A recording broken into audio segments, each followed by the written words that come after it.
Yeah, I want to buy some shoes, and I don't know, see, they said shipping charges 2 pounds and 5 ounces. I don't know what to do, you know. Okay, first, oh, you found the table, Candy. That's good. It'd be easier if we used the calculator. Why don't you put in the numbers that you know? Today, teachers can exploit a computational tool that meets the requirements of a good instructional aid. The Minicalculator. This device is inexpensive, durable, repairable, simple to operate, and most important, the calculator fits into your ongoing class program without disrupting your teaching plans. In fact, it can help you accomplish your teaching goals more efficiently. This film will suggest how to select and manage mini-calculators and how to integrate them into your academic program. Sales tax is 6.5% in San Francisco, isn't it? That's right, Inez. Do you know how to figure percent out on the calculator? No, I don't. Let's borrow Lloyd's. Lloyd, may we borrow your calculator? Yes. Good. Carolyn Aho, mathematics resource teacher for the San Francisco School District, has been using calculators in her programs. She will describe what to look for when you choose them for your class. There, that gives you the percentage. To help you evaluate the large assortment of calculators available, the National Council of Teachers of Mathematics suggests these minimum characteristics. First, look for a durable machine with a reliable guarantee. Calculators in the classroom will get a lot of hard use. The calculator should have an easily read display with a minimum of 8 digits. The keys should offer resistance when pushed, so the students don't accidentally enter data by brushing the keyboard. As for operations, the calculator should perform addition, subtraction, multiplication, and division, and none of these keys should perform more than one job. The machine's logic is a crucial item. You should be able to enter an operation exactly the way you or your students say it. For example, 6.75 divided by 3 equals 2.25. You may desire additional capabilities, such as a constant, a memory, or a square root key. Only you know the specific needs of your students and what you can afford. I have 4 calculators today, which we're going to use. And I would like each of you to look at them and try and figure out how to use them. Because you're going to teach me and the rest of the class how to, what's on a calculator and how to use them and what the operations are. After you select a calculator, you and your students have to figure out how to operate it. A good way is to let the students explore the machines without specific instructions. Usually, their natural curiosity stimulates them to figure out just what the calculator does. If they don't understand the purpose of a key, they will experiment or ask. How do you do it? Well, yeah, we have numbers on there. Do you see anything that's familiar from our math class, or what we've done with our math session? These. What's that? We have the 4 operations, right? Those are math. In math, we have addition, subtraction, multiplication, and division. After students explore the calculator's functions independently, they explain their discoveries to their classmates. Sometimes, their questions can instigate studies of whole new areas. What's that dot there for? It's for dollars and cents. Oh. What's that K for? I don't know. Do you know? Yeah, the K means it's a constant. The calculator can enhance your ability to stimulate questions.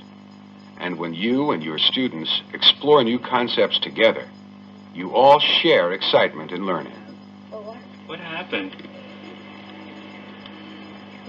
What do you think the K does? The 3, when you push it down, the number you push down the calculator, it repeats itself like. Okay, good. No matter how you organize your class, the security of the calculators will probably concern you. Guido, would you please pass out the calculators now? The cabinet's not locked. This teacher has decided that she can safely leave her calculators in a closed but unlocked cabinet during the school day. The holder for the machines was made for her. Each calculator has a particular and obvious spot. This simple visual checking system makes it much easier to keep track of the calculators. You might want to lock the cabinet door when the machines are not in use. Some teachers have mounted the calculators on individual boards to make them bulkier. Some keep them in the principal's office after school. You will determine your own needs for security, but it is certain that encouraging the student's attitude of responsibility minimizes the need for continual supervision. You got it right. Oh, good for you. Guido is monitor for the calculators. He keeps track of where they are in the classroom during math period. He distributes and collects them every day. Miss Bennett, there's something wrong with the calculator. What's the matter with it, Lily? It's giving me the wrong answers. Let me check it for you. Which problem were you working on? This one. Okay. No, it's not showing the correct answer. Did you find you were having trouble with it also, Debbie? Yeah. Okay, well, I think what's happening are the batteries are running low on here, and the other calculator is being used by Tommy right now. So I think what we're going to have to do is go over to the recharge station, plug it in, and finish our assignment over there. If a battery needs recharging, students can simply plug it into a recharging unit. The unit enables the calculator to run off AC current from a wall plug. Students can work at a recharge station, or they can use a spare calculator if one is available. It's been a day, I've been a problem. What are you working on, Peter? Oh, wait a minute. This doesn't look like the best place to leave the calculator, okay? Let's try to keep it in the middle of the table so it won't fall off, all right? Okay. Okay, now show me what your problem is. Good management includes teaching the students to treat the machines with care, to enter the data gently, to place them in the center of their desks, and to make sure they are turned off between uses. You should emphasize that if a calculator is lost or broken, the whole class suffers from having one less machine. Okay, we want to plot the graph of x squared plus y squared equals 17 and see what kind of shape we get. Okay, if we want to graph this, we're going to have to find some organized way of finding points to work with this equation. So we have some suggestions as to how we can go about doing this. I think we have to make a table or something like that. Good, good, okay. And what should we put in the table? I have values of x and y. Ah, very good, okay. In the upper grades, even one or two calculators, which often will be supplied by the students themselves, can aid instruction. Here, it provides quick computation of square roots. Since we have the calculators, Bridget, why don't you tell me what is the square root of 17? 4.12. Because the calculator leaves no written record of computations, it increases the need for students to organize their data in a neat and logical fashion. They learn to make a legible analysis of a problem. Okay, now we've completed setting up the table, but I would like those with the calculators to complete the decimal calculations. In the meantime, I'm going to plot the integer values for x over here on the chart, in the graph, and I want you to plot all the values from the graph, okay? Generating and plotting the points of the circle, described by x squared plus y squared equals 17, becomes a workable and productive task. The student's inquiry has not been frustrated by the need to compute square roots by hand. Without a calculator, the length of these computations may have prohibited a complete explanation of the activity.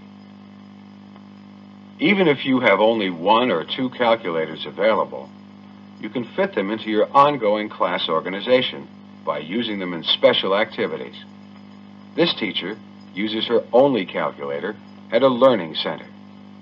Now, we have a learning center set up with a project using a calculator. Would you like to go and do it now? Cooperation you can extend your limited resources. Several teachers can pool their small individual supply of calculators, use them at a set period each day, then pass them on to another teacher. Some schools equip math labs with calculators, and classes move to the lab to use them.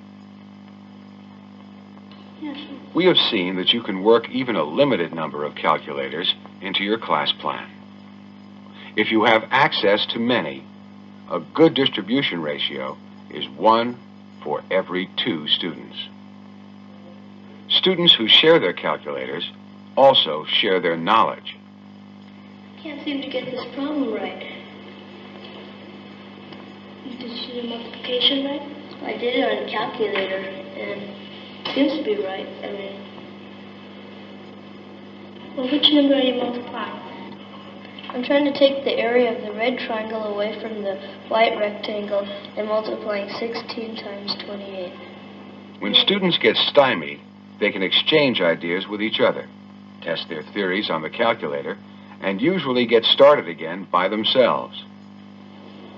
You understand? Yeah. As students become more self-reliant, you are freer to give individualized instruction. The triangle from that. Okay, why don't you clean up your work, and I'll give you your test. Okay. Here you are. Can I use the calculator? No, I can't do that. Well, why not? Well, Carrie, I want to make sure that you understand how to do your work on your own. Okay. Every teaching system includes some method of evaluating students' progress. And it is natural to worry that some students are depending on the calculator in inappropriate ways, that they are using it as a crutch rather than as a learning tool. Dexter, I don't think that you have the right idea in using the calculator. You know, you're really only supposed to use it to check your work. So why don't you just put it aside and use it only after you've finished working the problem out yourself, all right? Okay. One way to ensure that students are mastering their skills is to administer tests that they must complete without using the calculators. In this way, you can be certain that your pupils' own mathematical abilities are progressing. I want you to follow me while we go through this one problem. 27 times 4. Okay. In what place is this number? 10. Okay, that's in the tens place. What about this? 1. Okay, so we have 7 ones, and we also have 2 tens. So we're going to multiply by 4. Okay. Take the red to represent the tens. Okay. And the blue chips to represent the ones. You can also use the calculator to aid remediation. For those students for whom every previous instructional attempt has failed, the calculator gives us one more chance. It just may motivate them to learn their mathematics. Okay, that's good. I want you to do the second problem now. The device is not associated with unsuccessful classroom experiences, but with the adult world. It lends a respectable aspect to simple activities, so that a student in remediation feels like she is working on a sophisticated task. Okay, now check your answer on the calculator. She can debug and rework problems a step at a time, experiencing a sense of achievement at each step. As she does so, she is learning and reinforcing correct thinking processes. That's excellent. That's exactly what you got. Kenneth, I'm going to give you, let's say, 1 cent for each day, and each day I'm going to double it. And we're going to do this throughout the month. And I want to find out how much money I'm going to have to give you by the end of the month. We have given you some ideas that teachers have developed on how to manage the calculators in your classroom. You may want to create different management patterns in your class. Chances are that as you explore the possibilities, you will become more and more excited about the calculator's versatility. It helps reinforce students' knowledge of basic facts. It extends their abilities to compute, and it allows them to explore problems of greater complexity. We need to remember that there are no set answers on how to use the calculator. We are all investigating how best to exploit its capabilities. Students and teachers together can share what they discover to enhance our learning programs. We suspect that the calculator's ultimate benefits will be limited only by our imaginations.